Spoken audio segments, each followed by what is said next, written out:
Back on the 29th of November, I recorded a video and talked about this date, this upcoming date, the 11th of January, 2019.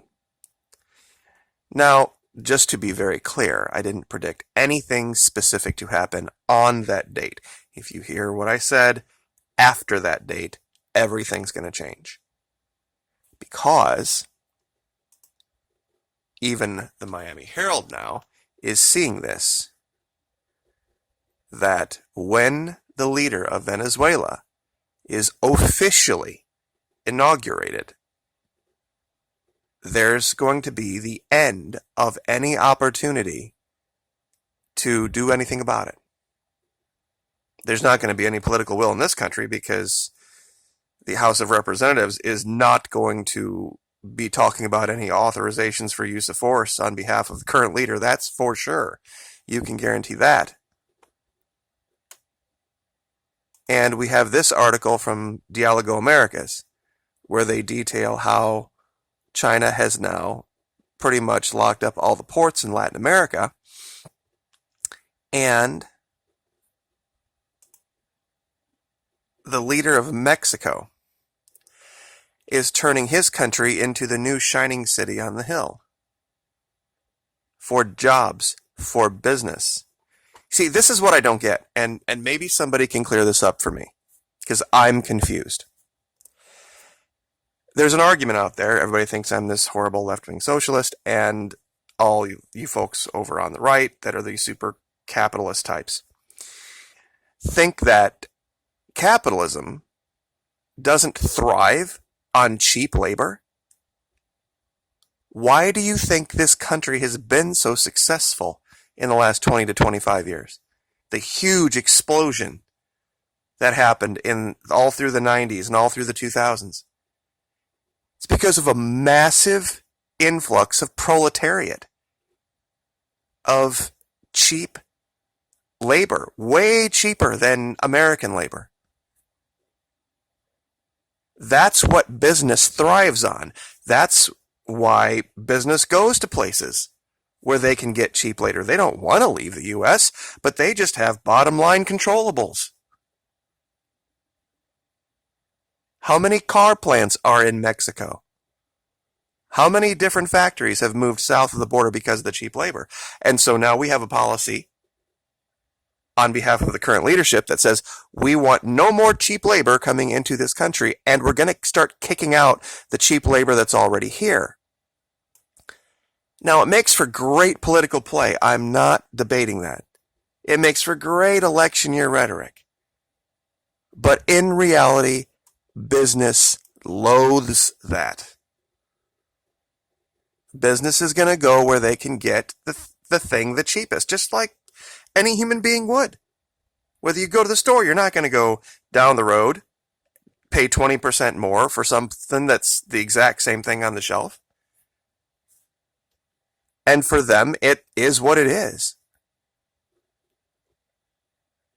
And what's going on in Mexico now is stunning. The current president of Mexico has actually sent his jet. The jet that they have built for the president of Mexico, he has shipped it to California, and it is up for sale. And he drives around his country in a Volkswagen. He's almost kind of like the Bernie Sanders of Mexico in that sense. But he understands business. You see, that's the difference between him and Bernie Sanders. This guy says, we're going to do a whole bunch of social programs that are going to get people trained so that we can enhance the private sector, so that we can give them what they need, workers, at a low cost. This guy's salary is the equivalent of $5,300 US a month, I believe. I'll link these articles. It's down in here. It's nothing. And if you think our leadership doesn't like him, this is Mike Pompeo talking about the Mexican government on immigration. Right here. Great. Fantastic. Doing what we want them to do. I really want my audience to sit back and think about the long-term ramifications of Mexico being the new shining city on the hill for Latin America. Meaning that when there's people down here that want to go someplace for a job, or if they need to, they don't look to America anymore. They're not going to wait 2 years. They're not going to go like, well, we're going to go down to the American consulate, we're going to get our paperwork, we're going to submit it, and then we're going to wait for a letter back from Washington that says, okay, well, we have you on the list, and it's 2019 now. By middle 2020, we will get back with you. Yeah, I'm sure that's what they're going to do. Or they can just go to Mexico and get a job at one of their new refineries that they're building. Or any of the other businesses that are going to be fleeing to Mexico because of the immense amount of cheap labor and the lack of political cost to hiring it. It's just going to be a dollars and cents decision. There's not going to be any, well, these people are not from our country and they have darker skin, or, they're from shithole countries. It's going to be who's going to show up for work and who's going to do the job the cheapest. Period. It's going to be clinical. And the politics is going to go away real, real fast. And what most Americans don't realize is that, yes, we do pump a lot of oil in our country.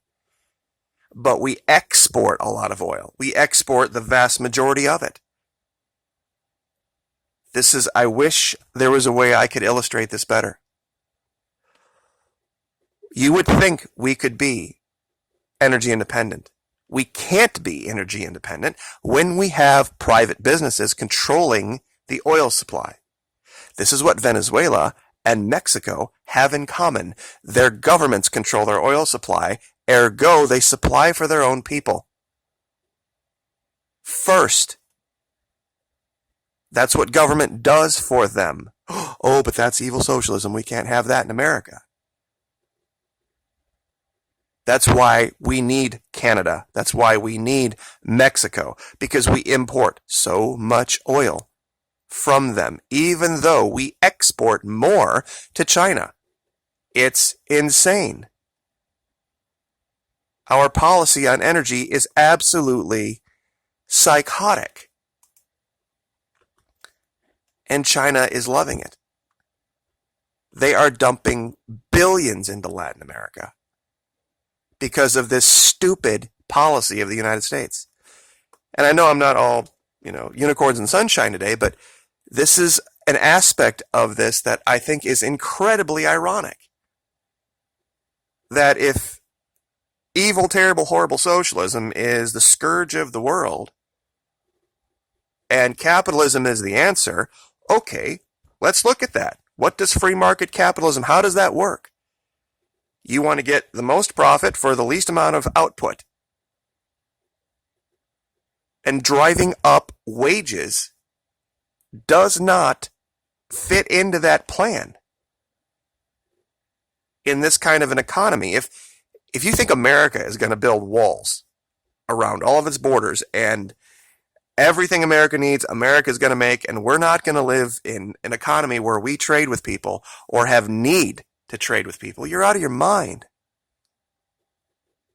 We are in deep, deep trouble right now because when everything falls apart next year, and it's going to, you mark my words, this date is going to have long-term ramifications because the Chinese, the Venezuelans, the Panamanians, and the Mexicans are all on the same sheet of music about the future. We aren't. And we are going to get left on the outside. And that does not bode well for business. Why would you move a business to the United States? Why would you open a business in the United States when you realize you have to pay 30, 40, 50% more? Simply because for the privilege of hiring someone whose ancestors were raised in Europe, as opposed to raised here in this hemisphere. And that's really what it boils down to. January 11th. Once The die is set. There's going to be no going back. Like, share, subscribe.